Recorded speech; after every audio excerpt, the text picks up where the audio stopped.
good, YouTube? It's your boy Pro Jamaica Man, and I'm back with another video. And today, for y'all, I have a video on the top 5 tips, or my top 5 tips on how to start the season. I did a video like this at the start of Basketrio or at season 3, and I have not redone a video on it pretty much since then. So I felt the need, going into season 10, with the game being how it is. PFs running wild everywhere, point guards dunking on centers, with the game being how it is, I just decided to make a video or redo this video because I feel like a lot of things have not changed, and a lot of changes need to be made. So that's the reason why I decided to make this video. But before, I'm saying, I go on a rant, let's get right into the video, man. Alright, so first tip is know where you're at as a player, right? What does that mean?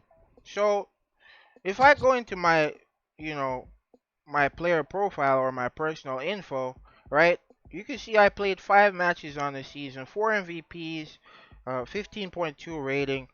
I've been doing pretty good since the season started. These are from Street Kings. If you play Street Kings, you're in trouble, by the way, because the Timmy's it's just not good, bro. It's just not good. But enough of that, right? Back to the video. I'm trying to stay on track here. This is why I wrote all of this stuff down. So, 5 matches, 15.2 rating, right? 100% win rate. I know that it's unrealistic in this game to keep a 100% win rate, but I do know that over the last couple seasons, I've been averaging a 78, 77.9, or over a 77.9% win rate over the last 10 seasons, right? And this is a proven fact because just last season I finished with a 79% win rate. So I only lost 21% of the matches that I played last season, and a lot of those losses was not from ranked play, or it was not from competitive play, right? A lot of them were from normal matches. So it could have it was probably like 80 plus percent win rate in ranked matches. But move aside from that, right? Knowing where you're going to perform, or if you could perform better than what you've done before, is very important in this game, because then you know how you're going to match up with other players, or how you're going to perform against other players, right? So that goes directly into the next part of this video. Now let's get right into it. Alright, so knowing your win rate allows you to set goals for yourself, right? Whether you want to overachieve or maintain the same win rate, or if how you match up against other players. So how you match up against other players, and also who you're going to play with, right? So literally that goes into the next part of this video. Know who you're running with, right? So when I say know who you're running with, I want to say your friend list, right? So your friends list. As you can see here, I have a okay list of people that I run with from time to time, but I don't always run with all of these people, so I do end up removing people. As you can see, some of these players haven't even played the game in 30 days. But at the start of every season, guys, you want to go through your friends list and make sure you're deleting all the people that have been inactive. See this bio guy, inactive. Pillar. Pillar, I know Pillar is going to eventually come back. He probably didn't get legend last season. 4 times legend. I don't know if he got legend last season or what happened, but he's not Diamond 4, so he probably played a couple matches and lost, or he just has not been playing. And as you can see, he has not been playing the game. So it's very important for you to check your friend list just to find out if the people that you normally run with are not playing the game, or what's going on. I know he's going to come back, so I'm not going to remove him, but all those people that wasn't playing for 30 plus days, I'm not going to run with. So it's very important for you to clean out your friends list. Make sure the people that you normally run with are there, and check for new people, because you never know. Maybe some new person wants to run with you, and because you're not open, or because you're not checking to recycle or refresh the list of people that you run with, you're not open to those opportunities. So as you can see here, we got Flu Game added me. Shout out to the homie Flu Game, by the way. Flu Game, we got Kai PF. Wait, Kai PF. All of these people that went ahead and sent me friend requests that I would normally run with from time to time. Alright, so now you set goals for yourself, you set goals, you want to overachieve. I hope you want to overachieve or maintain, the current spot you're at or your current performance. And, sometimes improvement doesn't happen over the, what, 3 seasons that people normally set. People try to improve every season, and just with the state of the game and how the characters are set up, with new all stars being released, that kind of stuff. Sometimes you underachieve, and sometimes you just maintain, and it's okay just maintaining sometimes, because most times improvement only happens over 1, 2, 3 seasons. So it's not immediate, gains, but it's still gains over 3 seasons. So it's very important for you guys to stay patient and also know where the competition is at. So if you don't know who you're playing it, where who you're playing with is at, then you're pretty much gonna set yourself up for failure.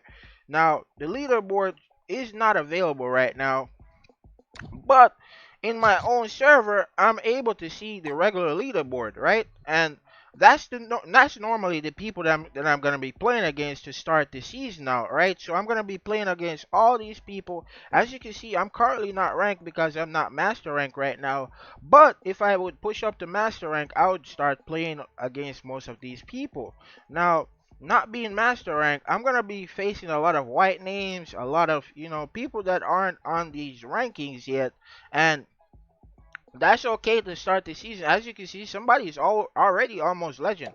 Somebody already played 200 matches, and it's only been how many days? In the 3 days. This is the third day. I'm making this video on April the 3rd, y'all.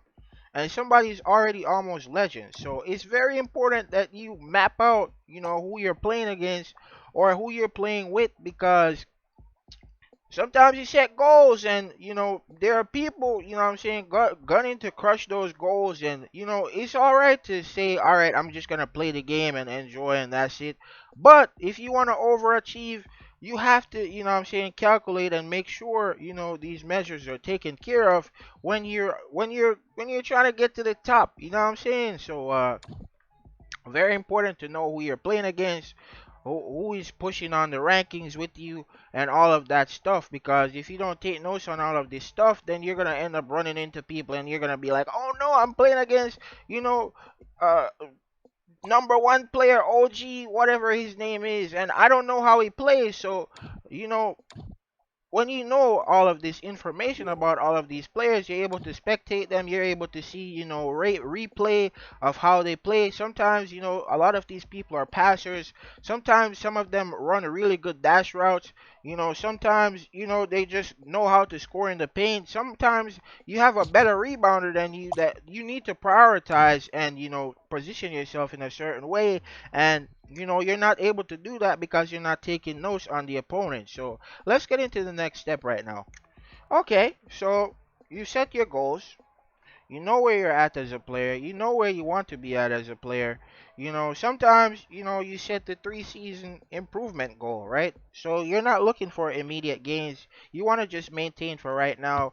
You know who you're playing against. You know who you're playing with. You've refreshed, what I'm saying, your friend list, and you have a good, 3, 4, 5 people that you want to run with. So pretty much you have 2 teams on at the same time all the time, right? Or you have a team on every time to run with, and you know what you want to do as a player, what you want to accomplish. So what do you want to do next? So based off all of that information that you already gathered, you want to say, all right, cool, I can start running right now, right? You want to jump into solo queue. Those don't jump into solo queue. Don't do it to yourself, guys. It's terrible. Okay, don't do it. I'll just give you the disclaimer right now. Do not do this. Do not solo queue. Okay, even if you have to find like a random Timmy that's in the same rank as you and try to figure out and know how to play with them, go ahead and do that. Do not run solo queue. But with all those tips that I gave you before, Basically, you want to grab your team, you know what I'm saying, and go into team rank and just be like, all right, cool. So OG is rank one. He's almost legend. I'm not gonna play against OG. I know how OG plays, so if I do end up ranking against OG, it's not a problem. But I would not want to play against OG because OG is not gonna gain anything, and I'm really gonna gain more than what OG is gonna gain from running into me. So, um, based off of all of that, OG is probably not gonna want to play against me. So, uh, that's one of those things that you gotta keep in mind as a player as well. Sometimes they have more to lose than you do when you end up running into them. So a lot of times, excuse me, you have to calculate and be like, all right, cool. OG's gonna lose more than what I'm gonna lose if I run into him, and it's not gonna be nice to play against OG because OG probably has some of the best players running with him right now, trying to do the same thing, which is run up the leaderboards. So you gotta be smart and determine, when do I start running? When do I start running and trying to conquer these leaderboards as to this is not a dodge tutorial, by the way, guys, but you have to be smart about how you attack, what I'm saying, the rankings if you want to overachieve or maintain as a player. Next and last tip for you guys is you have to know how much you want to play, right? So you see PGZ inviting me right now. It's currently like 3:40, in those times Eastern. So it's 3:40 p.m. my time.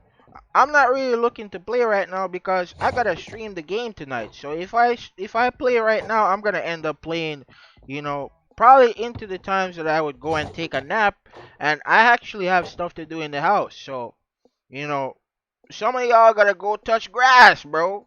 You know what I'm saying? It sounds funny, but you know what I'm saying? You gotta be able to, know your limits or know when to set limits when you're playing it. I'm not saying, oh, don't play the game at all, but I was in a stream the other day, and this guy said he was online from 10 o'clock, and when I was in the stream, he was in the stream the whole time. He was goddamn in the stream, goddamn the whole time, and it was five. Like, bro, it's 5 o'clock. You've been on the game 10 to 12. That's 2 hours, right? And to five, he's been on the game 7 hours, bro. Like, come on now. You have to sleep off the game, guys. You have to know how to balance your play to lifestyle, what I'm saying, all of that stuff. I'm not trying to, what I'm saying, tell people how to run their lives, but literally, bro, if you have stuff to do and you can't be online, what I'm saying, 7 hours, then, it's probably not healthy to be on a game 7 hours, what I'm saying, especially like Basketrio. I play like 10 matches and I'm exhausted, bro. My average for last season was 13 matches a day, and a lot of those matches was regular matches. So, the mental strain that I'm gaining from, what I'm saying, playing all those matches was not a lot. So, imagine playing 500, 600, 700 to 1,000 matches, all ranked matches, and you're online, 7, 8, 10 hours a day. You gotta set a limit when it comes to that stuff and know how much matches you want to play per day, and go from there.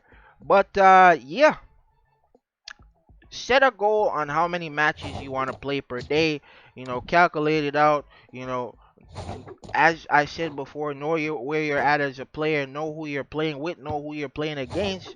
You know what I'm saying? And all of that stuff will basically go into, what I'm saying, where you set your limits, how you set your limits on where you're at and how many matches you could play per day as a player. And what I'm saying, just know you gotta maintain a balance when it comes to just you yourself as a person. So it's not always about the game, what I'm saying? You got to make sure you're balancing your life and you're not taking too much from yourself when you're trying to run up these ranks. And sometimes, being overly ambitious could, come back to hurt you, and it's something called diminishing returns. So, you could be set out to play 10 matches per day, you end up playing 15, and you lose all 5 of the rest of those matches extra that you determined you want to play. So uh, you don't want to get diminishing returns. It's always good to set your limits and know how many matches per day you want to play, and try to fit that into your schedule. But that's gonna do it for the video. Hopefully y'all enjoyed, man. Make sure y'all join the Discord, subscribe if you haven't already, turn on those post notifications, all of that good stuff. I hope y'all guys enjoyed these tips. I haven't done a video like this in a couple seasons, so yeah, maybe it's gonna be a couple more seasons and then I'll drop another one. But for right now, that's gonna be it. It's your boy Pro Jamaica Man, and I'm up out of here. Peace.